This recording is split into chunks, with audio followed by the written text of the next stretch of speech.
আসসালামু আলাইকুম, মোহাম্মদ শাকিল হোসেন বলছি। 25শে রমজান পর্যন্ত আমাদের অপারেশনগুলো রেগুলার চলবে। এছাড়াও সপ্তাহে শুক্রবার বাদে প্রতিদিনই আমাদের অপারেশন হয়।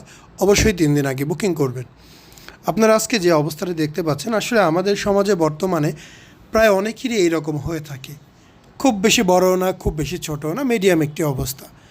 এটি অপারেশন করতে হবে এমন কোনো বিষয় না, অপারেশন না করলেও কোনো ক্ষতি হবে না। অপারেশন করা এবং না করা একান্তই একজন রোগীর ব্যক্তিগত বিষয়। অপারেশন করলে সমান হয়ে যাবে, দেখতে ভালো লাগবে। অপারেশন না করলে বড় থাকবে, হ্যাঁ, ভবিষ্যতে এটা আরও বড় হতে পারে, সম্ভাবনা অবশ্যই আছে। তবে অপারেশন না করলে কোনো ক্ষতি নেই।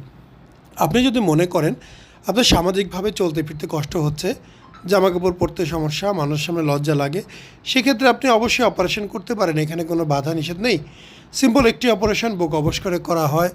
অপারেশন যেদিন হবে কয়েক ঘন্টার একটি কাজ, এরপরে বাড়ি চলে যাবেন। পরবর্তীতে 2 দিন এসে ব্যান্ডেজ খুলে যাবেন, চেক আপ করে যাবেন। কোনো অজ্ঞান করার ঝামেলা নেই। অসুস্থ হবেন এমন কিছু না, আপনাকে ধরে নিয়ে চলতে হবে এমন কিছু না, একা চলতে পারবে না এমনও কিছু না। অপারেশন শেষ 5 মিনিটের মধ্যে উঠে দাঁড়াবেন, ওয়াশরুমে যাবেন, খাবার দাবার খাবেন। খুবই খুবই সিম্পল একটি বিষয়। তো অবশ্যই আপনারা অপারেশনটি করতে পারেন। আসসালামু আলাইকুম, মোহাম্মদ শাকিল হোসেন বলছি। 2017 সাল থেকে আমরা গাইনোকমার্সি নিয়ে নিয়মিত কাজ করছি এবং ভিডিও প্রকাশ করছি। এই চ্যানেলে যারা নতুন এসেছেন, আপনাদের কাছে অনুরোধ থাকবে আমাদের এই চ্যানেলটি আপনারা ভালোবাসা দিবেন এবং সাবস্ক্রাইব করবেন। এবং যারা অলরেডি সাবস্ক্রাইব করেছেন তাদেরকে অসংখ্য ধন্যবাদ। আপনারা কমেন্টের মাধ্যমে আপনাদের মতামত জানাবেন। ধন্যবাদ।